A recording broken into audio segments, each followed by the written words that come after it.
Like, it was something that I had always wanted to do. So I was like, I kind of want to take this squad to the top where I can. So I was looking for people that were also committed to train and committed to the squad. Hello, everyone, and welcome to another episode of Down Under Paintball. This week we're up to episode 25, and I'm sitting down with the now ex-captain of the Marauders, Jason Byass. As we discover in this episode, he is on a little short hiatus from the sport, but in no sense is he retired. We saw his name out on the field a few weeks ago playing at the Eskimo Cup, the seven-man event held at Action Paintball in Sydney. Jason and myself crossed paths many times, but we never really had a good chance to sit down and have a chat. And I was really surprised at just the level of dedication that he had from such an early time and the goals that he had set in place when he first put the Marauders together and slowly ticking those goals off, working their way through the semi-pro division into the pro division, and then finally getting a win in the pro division with the Marauders crew. So it's been a really good story. The Marauders have been a great team to follow. So I was really excited to sit down this week with Jason and learn more about himself, but also the Marauders. So don't forget, I'm going to throw together a bit of a Q&A episode. I've had a few messages come through with some questions already, so I'm just going to keep them there till we get enough to fill in an episode. So keep them coming. Any question you have to do with paintball in Australia or New Zealand, I'm happy to answer. And if I can't answer it, I'm sure I can find somebody who can. So if you tuned in last Sunday to the Facebook episode of the show, you would have noticed that I've started putting up the video version of the show as well. So I want to say a massive shout out and thank you to the patrons for your continued support. You guys made that all happen. So these are the kind of things that I'll be putting that money back towards to help make a better show for you. So unfortunately, the episodes were a little bit out of sync. This one was recorded before I committed to doing the camera when I was still working things out. So unfortunately, this episode will be audio only. But then starting next week, we'll be having video along with the audio. So I'll be premiering these videos up on Facebook like I do every Sunday. The afternoons seem to work, so check them out around Sunday afternoon. And something else really exciting in the realm of Patreon is I have 2 new subscribers who have signed up to the top tier of subscription. So they're my top dogs. So I've got Alex Orr and Connor Johnson. So thank you so much for your support.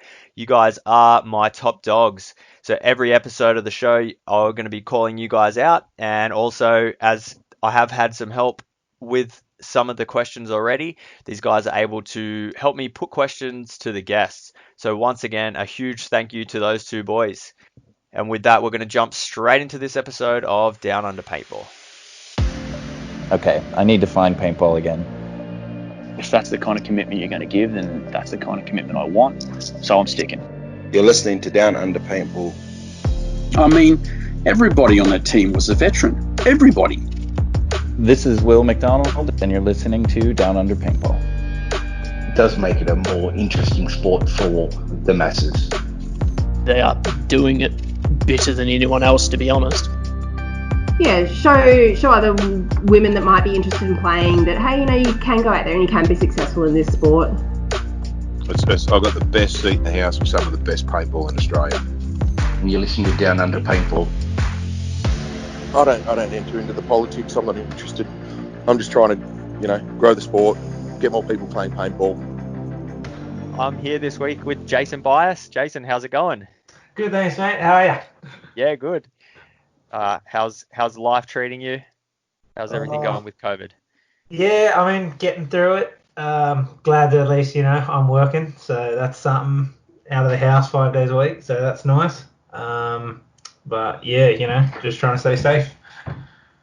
Yeah, that's it. I think we're all just doing what we can to sort of get by at this stage. So where are you joining us from tonight? Mrs. Study, her bread and butter. But yeah, at home in Campbelltown. Yeah, nice. Yeah, so Campbelltown in Sydney, New South Wales, for anyone that doesn't know. Yep. Oh, sweet. So more importantly, as I know, this will sort of date the episode a little bit, but Sydney sort of and New South Wales is slowly opening. So have you played paintball recently? I have. There was a few weeks back I dabbled with a bit of practice, kind of when the fields started to open. Boys were like, "Yeah, we're going out," and I was like, "Why not?" So, retired. And then more recently, I got to jump on with the Marauders in the 7-man for the Eskimo Cup. Yeah, nice. Yeah, and how did you guys go in that? Ended up second, coming just behind the second-hand dogs, which was basically the SWAT syndicate throw together. Yeah. But yeah, hard fought. Basically, we ended up going into the final on tied points in terms of the prelims, and then just fortunately it was a 3-7, and then 3-7 bodies, and then kind of swung against us, unfortunately, on Sneakside. Yeah, I was watching.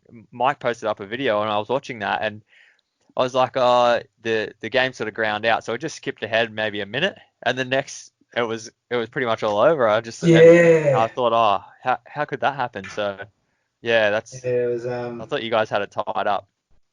Yeah. Yeah, so did we, I think, and then I think we just unfortunately a couple of quick consecutive kills, like deaths on our side in the snake, and then we had a penalty thrown on us as well, and that basically just cleared one of the sides, and that allowed second-hand dogs to dominate on the from the snake 50. Yeah, okay. Well, that's like, slip of the tongue, you did say SWAT there. I did see some photos of that team, and there wasn't many people that didn't play on SWAT. Yeah. Or hadn't at one stage. Yeah, it was, I was a bit confused with I saw like the list of teams, and I thought, SWAT's not playing like that. Maybe they're reffing or something. And then when I saw the photos, I went, no, SWAT played. Yeah. Just they're a different name. Yeah. So that was the finals was just a single point in that, was it?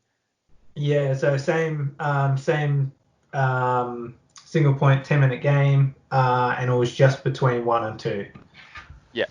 Yeah. Okay. It's I guess you can sort of see the reason why like race 2 is such a good thing to have happened in the last few years. Yeah. Yeah, I mean it's interesting. It's kind of the first time I've ever played a single point event, and you kind of think any.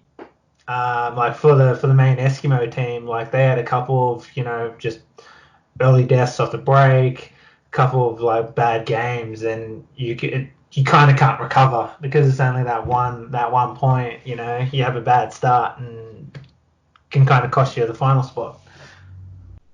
Yeah, they say it is a lot slower, and I think it's just your body is just worth so much more when you can't just reset and try again. Yeah.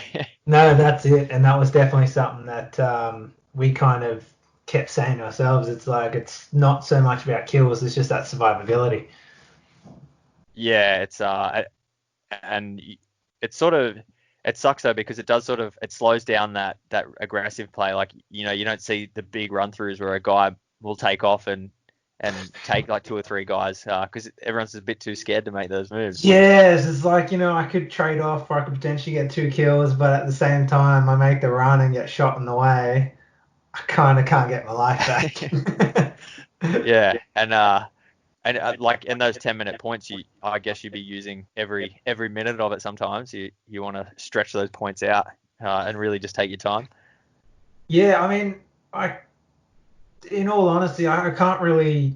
I don't think anything went over, maybe 5 or 6 minutes, and I think that's just because of how we're used to playing. So we still had some very quick points, especially with only 3 games, and then you're back up. Like sometimes you play one game and then you're back on the gate the next point. So that happened a couple of times where people just weren't ready for points because they'd go, oh yeah, we have a 2-game break, and then those 2 games would be over in a matter of like 2 minutes. Yeah. Okay. No, it's yeah, I didn't really think about that. That's an off-field sort of logistics. Yeah. No, that's a way to put it. Yeah, I guess maybe if you're event organizer, it's a good way to do it and speed things up a little bit. Oh, definitely. I mean, well, we basically got through 12 rounds in this, like, before, 2-3 o'clock in the Yeah, armo. nice. Yeah, okay. So, That's the, but yeah, it was good to see a lot more of the newer guys as well partaking as well. There was a few just full AMS teams and some semi-pros, so it was good to see a variety of people playing it. yeah, that's cool. That sounds back in the old days of 7-man, that's how it used to be when we only had like 10 teams across 2 divisions, and everyone plays everyone, so it was a good way to learn. Yeah, I like it. No, cool. Well, speaking of back in the day, why don't we cast our minds all the way back and learn how you got into the sport? How did it all start for you? So it would have been back in 2012, I want to say, and that was just a couple of my basically my brother's schoolmates. They were a couple of years above me, and they, first time I kind of went out was at Camden, just at Ultimate Paintball, playing for fun, just because it's kind of local field. And then they were like, "Hey, we're thinking of throwing a team together for AMS. Do you want to jump in?" And that's kind of how I got involved with them and the Vicious Circle and Shamrocks. Yeah, okay, nice. Yeah, that's cool. So did you sort of get plucked off the rec ball field? Is that sort of where they hit you up, or were you like gravitating towards the airball field? Well, yeah, I guess it was, played a bit of rec ball, and then kind of saw your tawny field kind of on the side out there, and was like, oh yeah, that looks kind of interesting. And then the guys were just like, yeah, let's give it a go. We'll just show up to one of the training days, and then we just kind of decided, let's make a thing of it. Yeah, that's cool. So was that by yourself, or did you have some of your schoolmates come and join you in that side of things? Yeah, well, it was actually them that kind of approached me because they were a couple of years older. A lot of them knew each other through work, but a couple of them I knew through school, like because of my brother. And that was like, hey, do you want to play? We'll see what we're doing. And then, that's, history. Yeah, cool. No, I like it. So yeah, was your first foray into, tournament paintball, was that a training day, or did you get into an event early? No, it would have been training. Yeah, so just training with the Shamrocks guys, the Shenanigan guys, and Vicious Circle. We kind of just put ourselves together and just kind of made a squad. And then basically even though I'm retired, I'm the only original member from the Marauders back then. Yeah, okay. So that was the first team you put together, was Marauders, yeah? Yeah, yep. With the name? Hasn't gone through any name changes or anything? No, it's stuck with it. When kind of they all hung up their boots, so to speak. A lot of them got houses and kids and lives. So kind of took I think it was about half a year off. And then I was just reffing through action. And then I was like, I want to get back on the field. So that's when I kind of got reborn with the current roster. Yeah, okay. So you say reffing at action, like that's not just reffing on the weekends, like with rec balls, that was at the tournaments? Yeah. So I basically, just because I had all the experience in the AMS and semi, I kind of jumped on when they were looking for refs for the semi-pro division, and then I reffed pro division for a couple of events. Oh, cool. It's always hard to know the referees under the mask and all that kind of stuff. Yeah. So, yeah. Cool. I remember the first time I ref pro was I think it was about maybe 2015 or so, when it was rain, like pissing down rain, and I was one of those unfortunate slaps laying down in the middle of the field. Yeah. Now it's such an eerie feeling on a paintball field when it rains. Like you just can't hear the gun, like when it's really raining, and you can't hear the guns anymore. But there's every now and again your bunker will just rattle, and there's some shots get fired, and Yeah. it's just a strange feeling. Yeah, out in the middle of nowhere. Yeah, it's weird. So yeah, so is that Marauders? You guys, were you playing in the Super Sevens, or did you was there anything happening down at the Camden field then? No, not really. They were.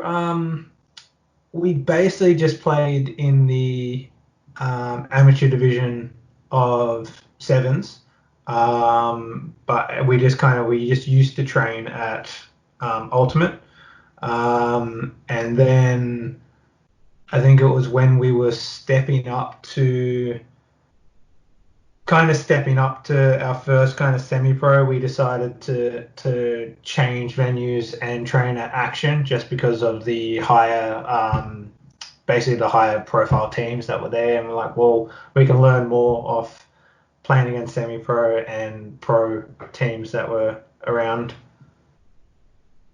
Yeah, that's fair enough. Because I know like Shamrocks and Fisher Circle were both semi-pro teams, and some of the Shenanigan guys I know, they were pretty split. They were sort of some Canberra-based players, I think, a few from down Camden way, and then some from up in North Sydney. Yeah, so it's yeah, I'm sure they weren't getting their full squad down to Camden.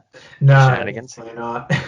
Yeah, oh, that's a shame. Yeah, there seemed to be a small like contingency of that, like Campbelltown, sort of like like southwestern Sydney. Like there's been a few good players come out of there. It's a shame that not more happens down at Camden, but it sounds like they're doing some good things. Lately I saw some photos with Mossy. Looks like he's doing some digging work today. Yeah, on the field. Yeah. They attempted the UPS, I think it was the Ultimate Paintball Series, and that was kind of unfortunately just didn't really take off, and they kind of scrapped speedball down there for a bit of time, and they kind of focused more on their rec ball fields, and then it would only be in the last couple of years that NXL has kind of picked up down there, which is good to see more paintball out.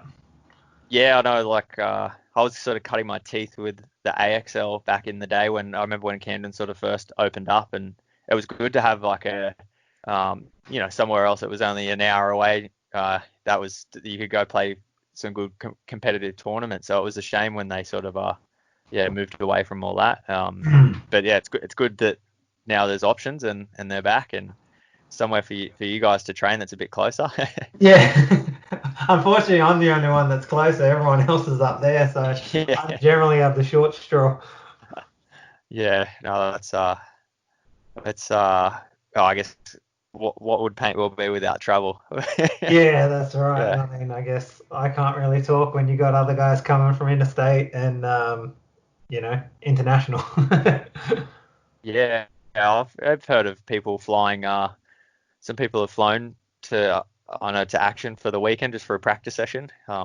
Yeah. So yeah. crazy. I know Havoc did that. The boys from South Australia, they just to randomly rock up to one of the weekend sessions, they kind of threw their name out and was like, hey, we're coming up. So if anyone wants to make a full weekend instead of just a Sunday training out of it. So we ended up doing that, with the Havoc boys.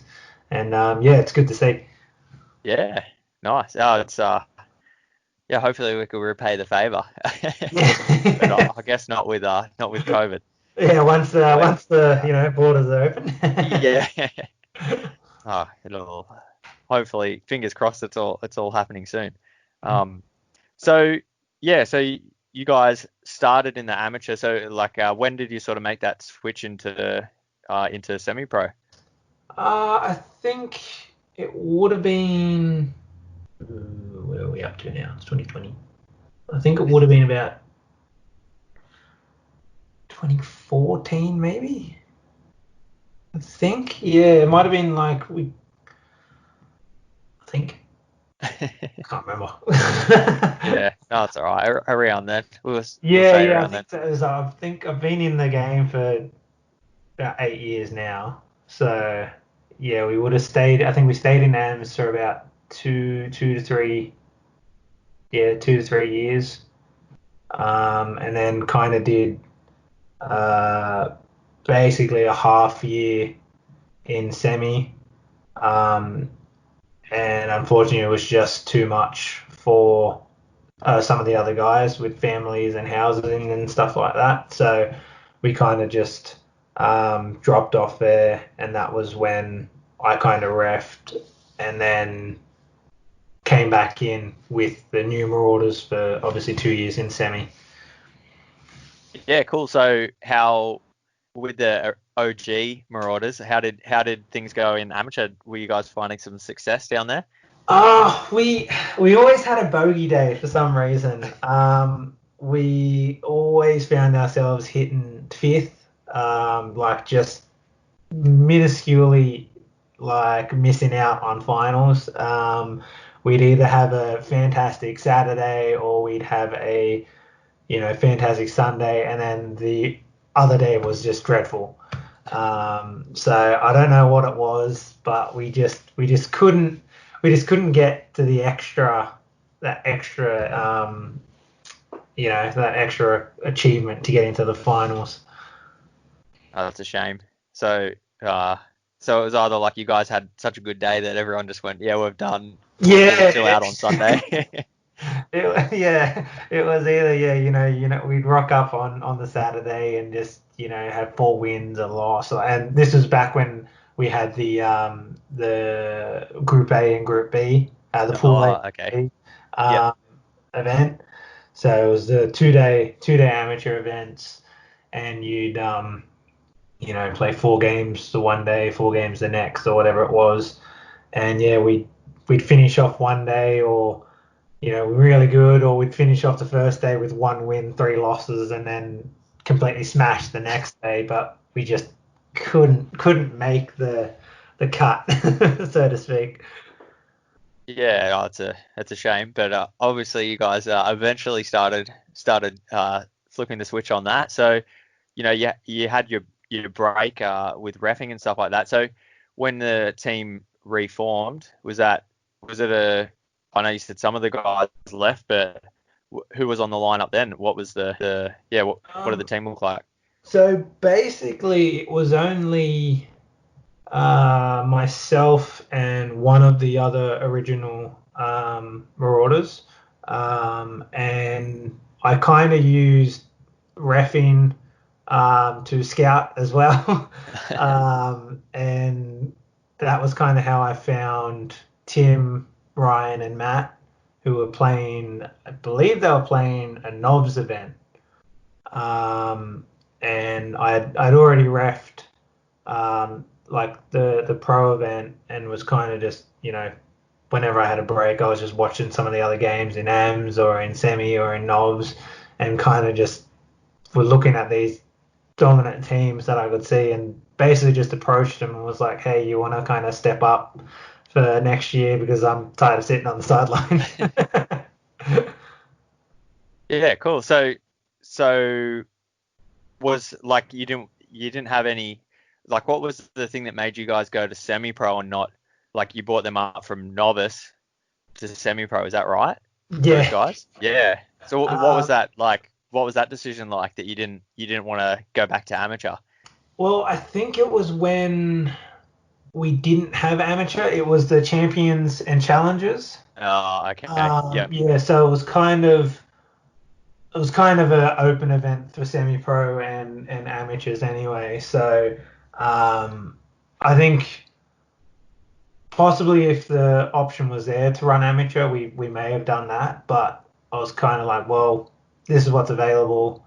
Let's like actually work at it. And I think the key thing with the newer guys was I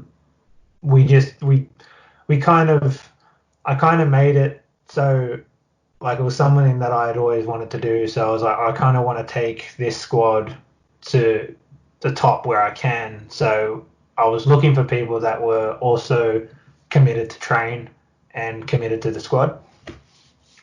Yeah, cool.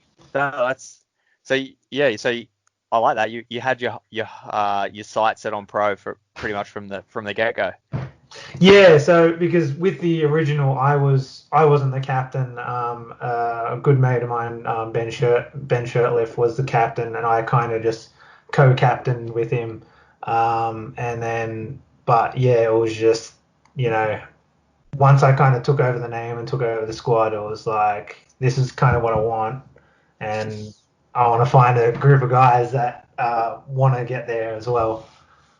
Yeah, cool. So obviously, those guys are all on board. Everyone, did you have that sit down meeting? Like, did you tell everyone that this is what we're doing? And, yeah, like basically it was like, look, I think I felt that the key thing was, to have a strong core group of guys that, you continually run with them, and obviously you're just going to improve and play better as a squad. So it was like, hey, if you're keen to do it, like to kind of make the jumps that I want to make, like, let's go. And I remember finding Tim, Matt and Ryan in Novs. Tim then approached his brother Brendan. So he was obviously one of the originals second 2.0 originals. And then I just recall finding Alistair. He randomly rocked up at a training session with his dad, and I had to actually ask his dad for permission to allow Al to play in a, like semi-professional team. That's cool. So how long had all these guys been playing, like roughly before they jumped on? Like, it sounds like Alistair, it was his first day. Yeah, it was basically most of the guys I kind of found, at Masters the year prior to us jumping into a tourney. So I think collectively they probably had maybe 3 months on the field. Nice. Oh, I like it. It's I guess it's you guys just sort of like jammed it in. Like, you went, this is what we're gonna do, and we don't care. Like, it's not the usual sit around like, it's something like, I work in construction. I always say to like my apprentices, just because you're a first year doesn't mean you need to act like a first year, or just because you're a third year doesn't mean you need to act like a third year. You can act like a tradesman if you want, and you'll get on well. So I like that you guys just turned up and went, yeah, we're gonna do it. Yeah. Yeah. Cool. And it just, kind of, obviously the first year in semi with the guys, we were, I think it was 5/5 consecutively. And then we kind of was like, all right, we know where we need to go to get to that next level. And then the year after, we kind of basically, the only other team that's hit the record was Syndicate, which was the 3 first and the second. So when we dominated semi-pro. Yeah, nice. So, yeah, what was I going to say? Yeah, so were you guys like the kind of team that could have those kind of conversations when you were getting, 4/5 in a row, that you guys could sit back and actually say, like, what are we doing wrong? Was it? We definitely could, and that was, I think, the best thing that we had was we were all striving to improve our own game plus everyone else's, like each other's, and I think it was also the fact that we didn't really argue, we didn't fight. If stuff didn't go our way, you kind of like, you're still proud of what you're achieving, and just because we're all really good mates, and obviously still are. So to have that, and no one's at each other's throats, so it's good. Yeah. Well, like, how did you go about building that relationship? Was it something that you guys just it just happened naturally, or were you like doing team building things, going and, I don't know, playing paintball or something like that? No, I think it was just natural. I think we were just all, bunch of idiots kind of thing, where we just, had a bit of a laugh, enjoyed what we were doing, and just obviously at the same time as enjoying it, we were getting better by playing, like just enjoying what we're doing and playing the sport with like, training with SWAT and training with, some of the pro teams that were around. Yeah, it's something that like I used to notice quite a lot about you guys, and it was good when we were at practice because you're like, oh, these guys want to play us. Yeah, sure, we'll have an easy game, but it's generally a lot of the lower divisional teams, like they don't really want to play against the pro teams. It's sometimes I think people think that practice is like for sheep stations, that because they lose a game of practice that it's all over. So it was good to see you guys were always keen to jump on and butt heads with anyone. It didn't matter who they were on the field. No, like something that it was kind of like just something that I used to always say to the boys was like, doesn't matter the team, it's 5 jerseys on the gate. So, I don't care what they're wearing.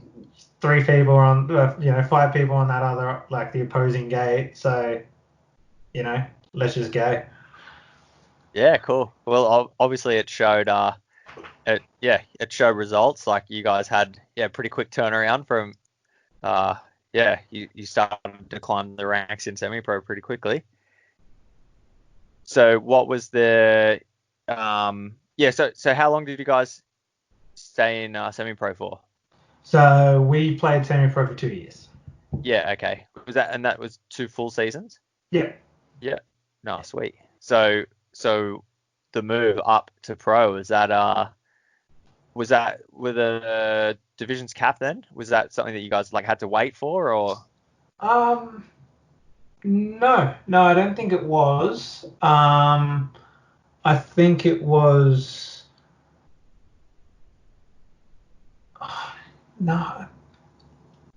Yeah, no, it definitely wasn't capped. I think it was just like we kind of jumped up when there was our first year in pro was kind of, I think the first round was when I think there was about 7 or 8 teams maybe, because obviously that was when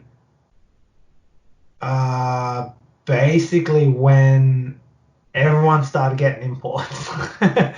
So I think we kind of jumped in at the most difficult time we could have, just because thinking back in semi-pro and pro, like you'd rock up to Masters because that was the event that the international players were going to be at, whereas kind of that was the start when Expendables introduced a pro full year, SWAT introduced a pro for a full year, and just some of the high-end teams basically had the pros all the time. And I recall us basically we ran our 7-man roster for the whole year until I think it was the end Masters when Mike basically told us that we could.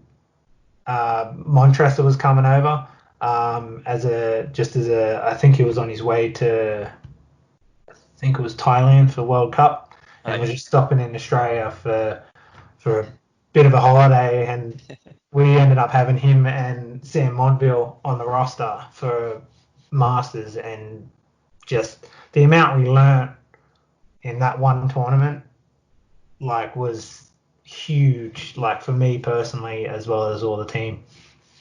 Yeah, cool. So like how was it before, like we'll go back to that, like the start of that season, like how was the first few events before you got those guys on? How was the jump into pro? Was it a big step up, you found? We definitely did. I mean, we kind of sat down at the end of the semi-pro season and were like, hey, it was kind of the same talk where it's like, I think we should jump up. If you guys aren't keen to kind of make this something a bit more than just, kind of showing up and having, like, I mean, don't get me wrong, we have a blast playing pro, but it's a completely different element to just kind of rocking up and playing semi or AMs where it's just, whatever the results are, for a bit of fun and laughs. But and everyone was keen to stick on. We brought the same roster up, and even though first year in, brand new to it, I think just the amount of training we had done against pros already kind of prepared us for it. And I think we basically had, again, consistent fifths for that first year. That's not bad. Not bad for the pro division. Yeah, we were absolutely stoked. And it was something that kept getting repeated to us by. I just remember, from even the international players, Dave Hopkins, Greenspan, Blackie, and just some of the other players. Same with like Mike and Adam was you guys keep doing what you're doing and you're gonna get results. And it was just that thing where it's like, we're in pro, we're not gonna relax about it. We're gonna train hard and earn our spot here. Yeah, no, I like it. I guess like that step up to pro for you guys probably wouldn't have been as big. Like I remember, like Explicit was around then, SWAT was around then. If you guys were training against them, like to play against like those two teams, I guess wouldn't have been a big difference. But yeah, then playing against Expendables and their endless amounts of of imports. Yeah.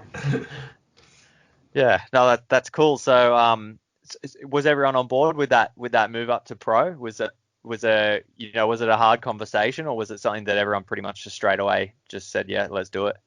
Yeah, basically, especially for the first year, it was, let's go. The other original member, Cornish, he ended up leaving. I think it was midway through our first year of semi-pro, so he ended up moving after our first season to play pro with Climax, and I think they only played one round and kind of they disbanded and he moved on to life. So that was one thing, but apart from that, yeah, we kept the same roster and introduced Alex Wall from down in Wagga for our first year, just because we had, I think we had a core 6-man or 7-man going into our first year, but we thought we should kind of boost the roster a bit to possibly trying to get 8 to 9. But I think we did play our first year with 8, and that was great to have Alex up, but it was a bit harder for him just because he couldn't train as much. But he was definitely committed to his time in pro. But yeah, we had the same squad for most of it. Yeah, cool. And that's what I always said to people, like I wouldn't get too bummed with 5th. Like I'd rather come 5th than 4th. Here's what I've always said, because yeah, you go home with the same amount of prizes and you play 2 less games, so your pay bill's a little bit less. Save a bit of coin.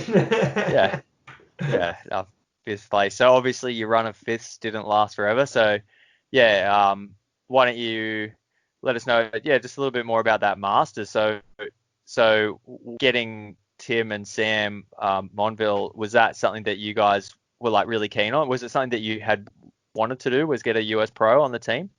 Or we talked about it as a group, but at the same time we wanted to focus getting our basically Australian team as strong as possible. It was kind of thrown at us during the year whether we did or didn't want a pro, and we were just, I think it was definitely a cost thing as well. I think half the team didn't have jobs at the time, so okay.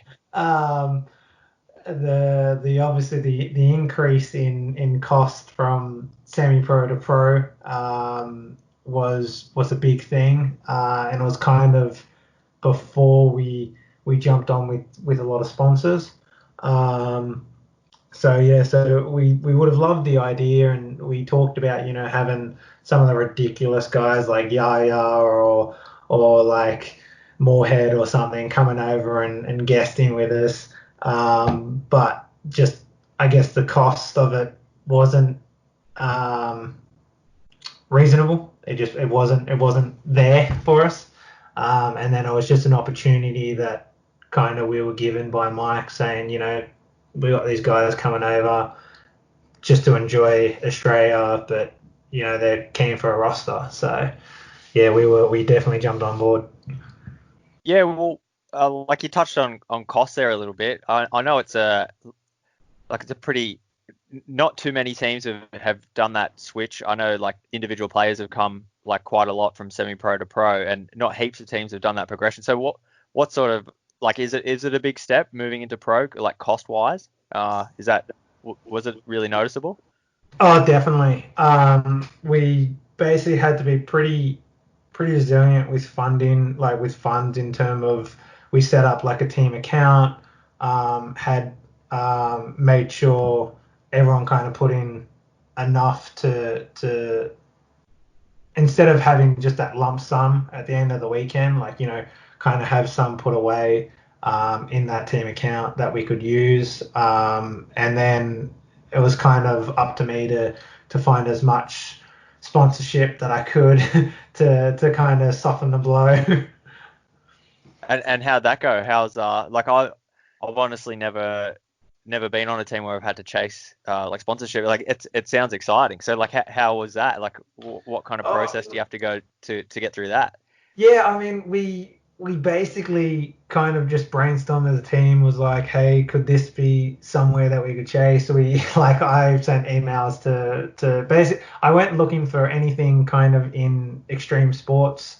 There's obviously some brands that you can't approach, they have to approach you type thing. But like I hit up Oak, I hit up Hog's Breath, I hit up like just a lot of different restaurant chains, and just anything that I could potentially help us with a bit of cost wise. And it was the same with obviously going to Mike and trying to get on the like on a roll with some sponsorships through him. And he was totally supportive in our jump up and to kind of ease the blow where he could.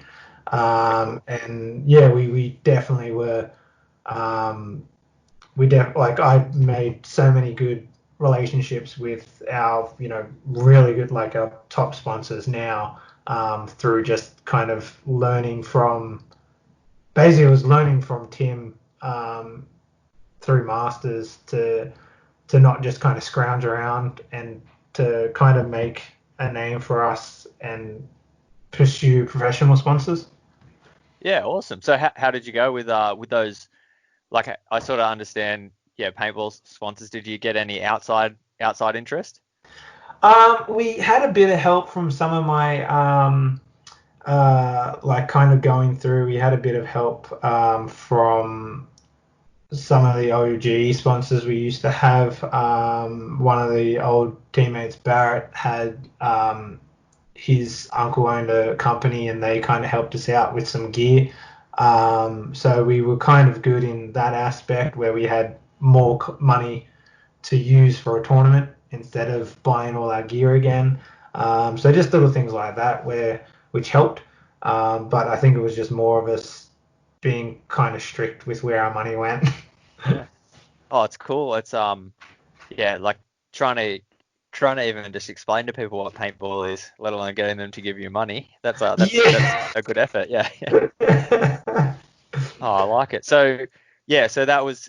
It sounds like that that season where it's that master story where you had Sam and Tim. That was a pretty big turning point for the team. So how was the next season after that? Yeah, how did that look?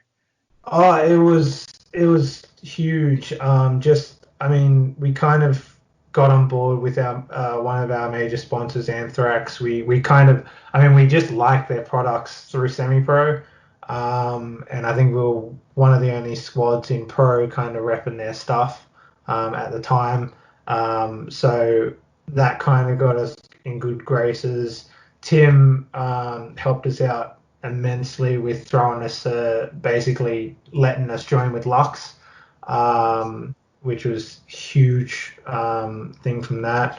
And then obviously just going through Mike and meeting Mr. H. I think, pretty sure he was either Mr. H or Josh that was at that event as well. And basically anyone that was in that kind of profession, I went to talk to. Nice. So do you think like the gear changed the like with the boys out playing a bit harder and stuff that they had like something to prove from that point? I definitely think we did, and I think it was just the fact that we didn't stop training. We kept at it, we kept grinding, we kept improving our own game, and then to run, I think it was, just trying to remember now. I think we ended up running our first third place, I think was in our second year. Yeah, it would have. It would have been our first third place. I think we basically were consistent in, we got fifth. I think we hit finals for the first time, ended up with a fourth. And then I think it was at the end of the second season, we hit finals again and managed a third place. And that was kind of just a big thing for us to be at the players' party, like not just at action, but actually at the players' party and receiving our kind of first ever podium finish for pro. Yeah, that's cool. And that's they sort of say that like the first time you get in the finals, like it's a big deal, and not everyone goes that well the first time because it's like, yeah, it is a bit overwhelming. But once you sort of had that success, that taste of success, it's a bit hard to stop from there. So how did the ball started rolling? How did the season after that go? Well, actually, sorry, in that second season, we also had our first kind of international for the year, and that was Dave Vasquez from the semi-pro division. He came over and guested with us for the year, and that was just another thing that I think helped us because it was another outside look on paintball, and I think that's definitely helped us, and that like spools into our third year in pro where we basically had Ronnie D's on. Basically, it was a. I think it may have been Ryan that was kind of just like Ryan or Matt that was kind of talking with him, and he was just keen to come over and play because he had obviously seen Chad George come over and a few of his other mates in Heat play over here, and they loved it. So he wanted to get onto a team, and I think just the absolute respect I have for Dizon to like just his experience and insight to the game helped us all, and especially helped me in just I guess being captain in a pro team is just such a big step, and there's just so much more pressure on you for it, and he definitely helped, and through that we ended up with I believe a second place and a third place in that year. Yeah, nice. So yeah, because I do remember that first year, everyone always saying, oh, those guys need to import, these guys need to import. So it sounds like it sort of paid off. Because I think, yeah, so Dave Vasquez, he was guessing with you guys, but then DMG actually bought a team over one event. So was that right? Yeah. Yeah. So I believe it was. I think it was. That was kind of that was the Masters, I think, when we had Tim and Sam, because I remember that they came over for that event, and I think they had a 6-man squad from their Div 1, Div 2, and Div 3 teams. And that was kind of when we first met, Thomas Kim and Dave and a few of the other guys. And I believe they ended up coming third that event. and we just got along really well with Dave, and it was just hey, like I really enjoy Australian paintball, like, and we're like, well, you want to come over and play with us the next year? And yeah, he was totally down for it. So Yeah, cool. Well, I know like we've spoken quite a lot about the Marauders and the Super Sevens, but what did you guys do outside of that? Were you guys playing many events, or was your focus just 100% on the Super Sevens?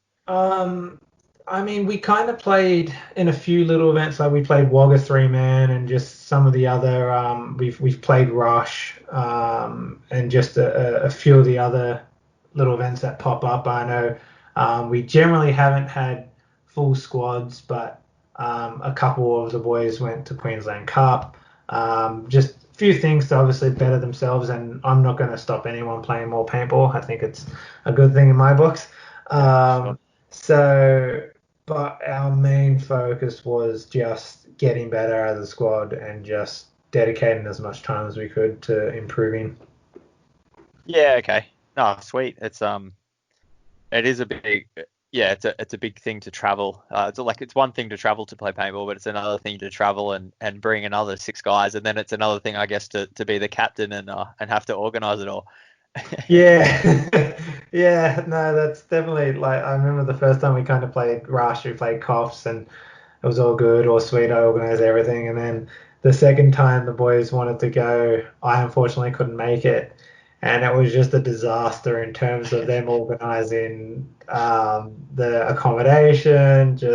I just remember them saying, "Yeah, you need to book this stuff next time," and I'm like, "Hey, like I'm not playing. It's not my job." Yeah, no, it's people think it just sort of all happens. You just turn up and we're playing. So yeah, so you had that season with D's on, and then yeah, how did things progress? Continue Yes, to progress. yeah, and that would have been, so after that one again, we were just, yeah, like, we were consistently beating, like we were actually, it was funny because a lot of other teams were actually basically on the lookout for us at that stage where we were having an impact in the prelims, we were having an impact in the finals. We were causing enough upsets to kind of worry a few teams, and just it was the first round of last year where we had Deez on, and basically he was chatting with us, and it was just like, hey, he kind of brought over a lot of other talent with him, mainly semi-pro guys that, just were keen to play in Australia. So for the first round, he brought, we had Alfred from, he played in, I think he played one round with the New York Extreme guys. So he was still semi-pro and kind of just getting into the pro scene. So he came over, and that was our first place at the HK Cup. Yeah, no, it was good. I was pumped for you guys when that happened. It was good to see. It was just a culmination of so much. Yeah, watching you guys over the years battle through it and get that was great. Yeah, it was definitely something that I couldn't have been proud of the guys. I just remember, going on, like when we had the bit of awarded ceremony, and then getting 2 cans of Tui's New dumped on the head, thanks to Alfred. But it was just a surreal experience, just to have evolved and developed so much into the game, with Dizon basically becoming a marauder. Like he basically, yeah, since he first came over, he slotted so well in with the team, and we just had, I think, any guys that have come over, we've gotten along really well with. There hasn't been any button heads, and we've just gone out there to do what we wanted, like to do what we can do and prove a point to the other teams. Yeah, no, I like that, and it is important getting the import that fits. Like you can't just pull anyone, because there's guys that come over and they've got different ideas and they try and take over teams. But yeah, it sounds like that's cool if Ronnie D's on. Like I've never played with him. I know I've met him a few times, and I don't think there'd be anyone in the world that couldn't get along with Ronnie D's side. No, and I think it was just, I mean, because being such a young squad, because being such a young squad, there was still a lot of shenanigans, out of the pits and on after trainings and on tournament events where we'd always have a team dinner on the Fridays, where I think at one stage we just ended up stealing every American that we could, and like I think it was like the first or second year that Ronnie was playing with us, and we ended up having almost as many US guys at Ryan's house as like Marauders. So it was just a good vibe that we had with the team, and I think we've continued with that moving forward. Yeah, well, we've sort of brought it up a few times earlier, but yeah, what was sort of the death knell for you? What you've hung up your what do you say in paintball? Your mask, I guess. I don't know. The boots. Yeah. Yeah. Yeah, I mean, I wouldn't say it's any sort of death knell. It was just unfortunately the cost of what we were doing.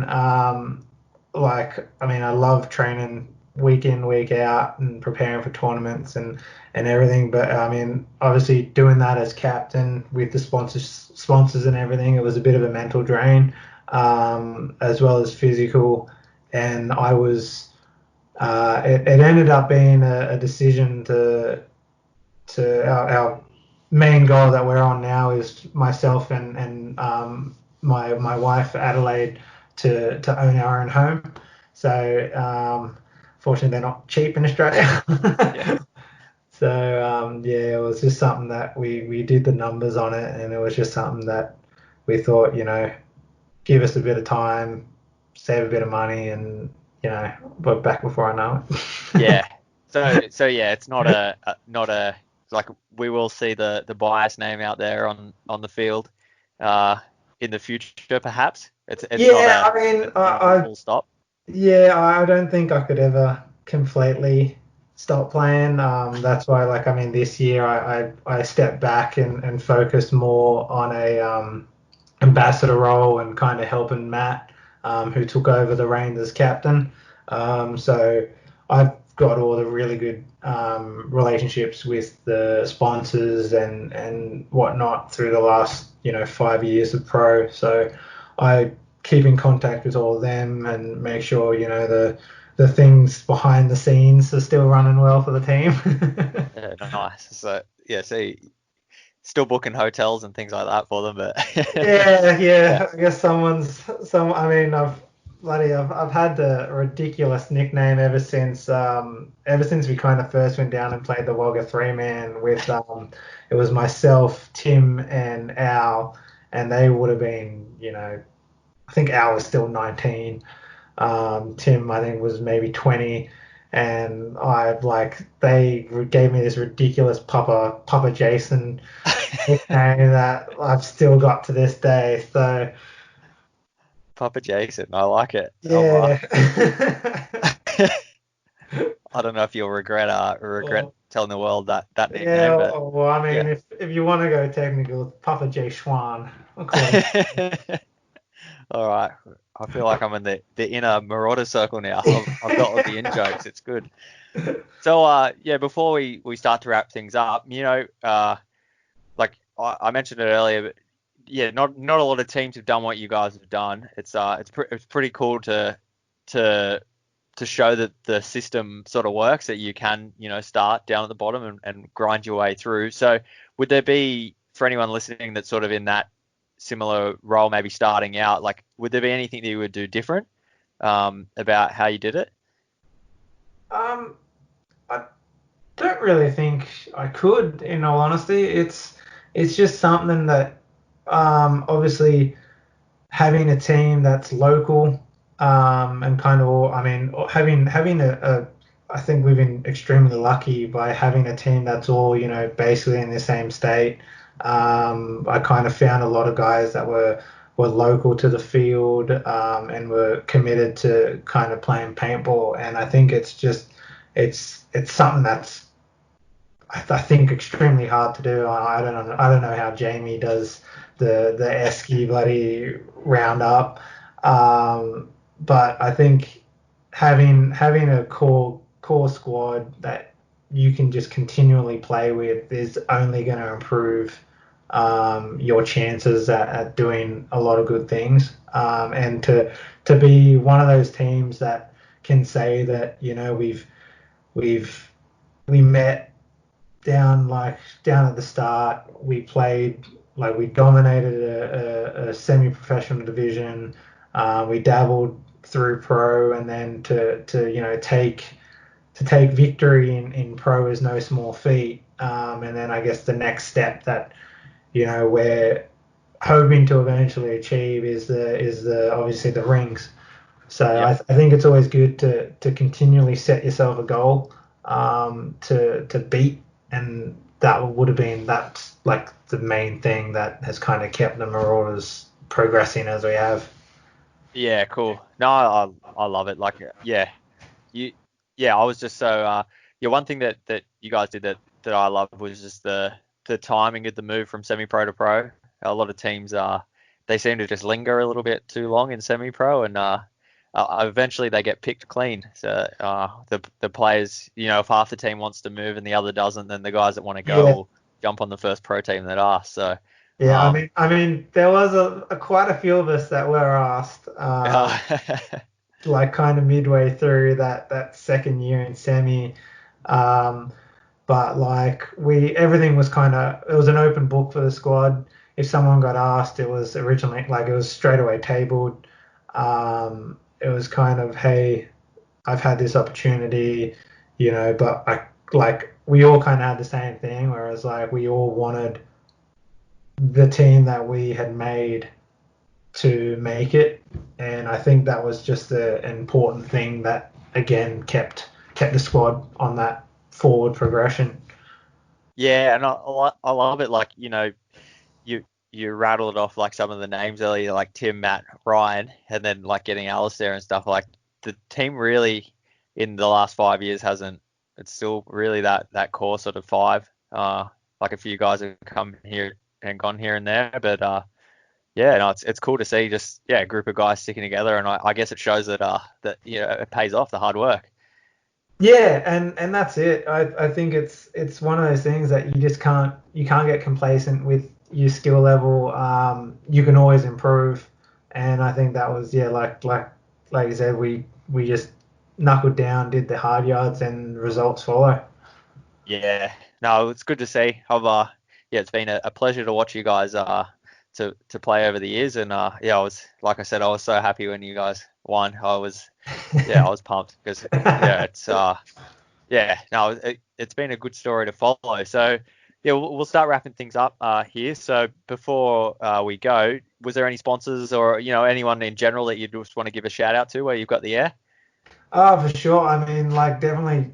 I don't believe the Marauders would be where they're at without the continued sponsors, like the support from our main sponsors at Anthrax, Glade Air, HK Army, Mike and John from Action and PaintballShop.com. They've done so much for us as well. Tim and the guys at Lux, they've just progressed us in leaps and bounds. So just to have him kind of mentor us and kind of bring us through pro was a huge deal for us. And then the constant support that we've had from the pit crew that we run, like Jono, who he plays with one of the Esky teams now, but Jono and my wife Addie, just they're always supporting us. Eddie bringing baked goods to the field.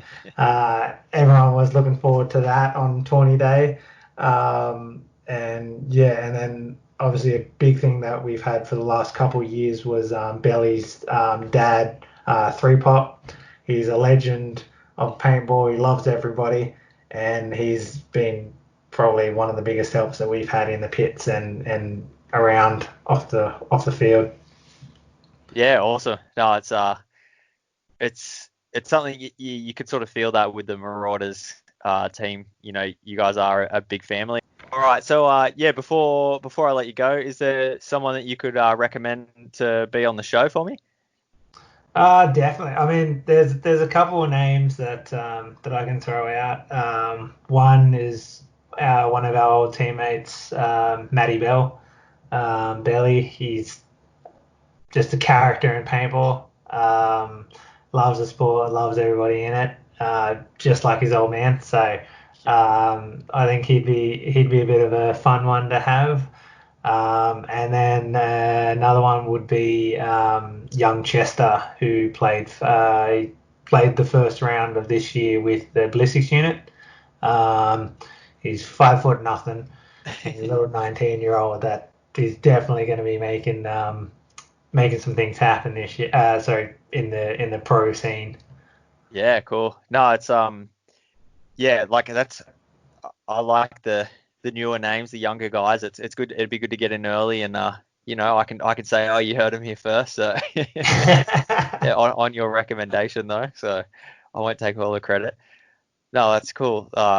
Yeah, that's the future stars of the sport. I like it. Yeah, he's an awesome bloke to play with as well. He guested with us at the Eskimo Cup as well. That just went by, and it's amazing to watch or to see somebody at home behind a small cake when I have to fold myself in half. Yeah, no, it's I don't know. These guys are lucky these days. They get to start so young, but no, it's cool. No, sweet. All righty, we'll wrap it up there. Thanks so much for joining us, Jason. And I know we spent a lot of time talking about the Marauders and the team you put together, but I know yourself, like, yeah, you had that goal and you worked towards it. So it's it's a great story. So yeah, thanks for sitting down and sharing it with us. Yeah, no worries. And that's it. Like, I mean, it's not just my story. It's something that all those guys that have helped me along the way, like whether it be Tim, Ronnie, Mike, like all my other teammates, it's something that I couldn't have done myself. And it's just kind of learning off the back of everyone else in the community to help you achieve what you want. Yeah, and definitely got there. But like you said, there's one more goal left, and fingers crossed we see a ring on one of those fingers in the near future. Yeah, no, that's it. And even if I'm not playing, I'm gonna steal one anyway. Yeah. That's it. That's it's something that not everyone knows, and not everyone sort of sees. They see a ring and say, yeah, they won that season, but they don't see the effort that went in the years before and the grind and how hard it is. So they don't grow on trees. Yeah, absolutely. Yeah. It does take a lot of work to get results. Yeah, awesome. It's fingers crossed we see it for you guys. Fingers crossed before we get too far ahead, fingers crossed we actually could be out playing soon. Yeah, and that's another scary thing, whereas just what it's going to look like when kind of it goes back. It'll be interesting to see rosters for some of the other pro teams or how many kind of pro teams are able to keep on kicking. So hopefully you can get back to like a regular normal sooner rather than later. No, definitely. It's hopefully it's like we saw it in 2008 with the GFC. Hopefully this isn't it's not another crisis sort of leading up where we're going to lose a bunch of players. So Yeah, let's hope everyone comes out of this. Hopefully there's some, people have been sitting at home and consuming content, and there'll be more paintballers come out of this. That'd be the dream. That's it. Yeah, awesome. Alrighty, Jason, we'll leave it there. Thanks so much for sitting down, having a chat with us, and all the best with everything in the future. And hopefully we'll see you out in the field soon. No worries. Thank you so much. All the best. Cheers. That is a wrap on another episode of Down Under Paintball. Thank you once again, Jason, for taking the time, sitting down and having a chat. As I said at the top of the show, it was really cool to see just how switched on Jason was from the beginning when he decided to form Marauders and cherry pick the guys that he wanted on the team. Again, I've brought it up a few times on the show how important I think it is to have a team of guys that, as well as being good players, I think more importantly, you've got to get along and everyone has to be on the same page and there for the same reasons. Yeah, there's the other cool thing I really like about the Marauders is it's something that we haven't seen a lot in Australian paintball, or especially in the Super 7s. I know the divisions start out now at novice, then amateur, then semi-pro, then pro, and we haven't really seen too many teams progress with the same name, the same group of guys from way down in the novice division all the way through to the pro. So it's good to see that the system works and that there's teams that can do it and can make the dream work. But again, a massive testament to the Marauders. They were a team that as soon as they started getting some success in the division, they were pushing to move up. And I think that's the biggest problem that I've ever seen with teams trying to make it happen the way they've done. You hang around in those lower divisions too long, guys want to move up before the rest of the team, and unfortunately big teams are going to come along and start picking those players off. So if you are in a team that's sort of umming and ahhing about whether they should move, my advice would be to always go for it, push harder, and you will probably surprise yourself. So that is a wrap on another episode, and we will see you all next week.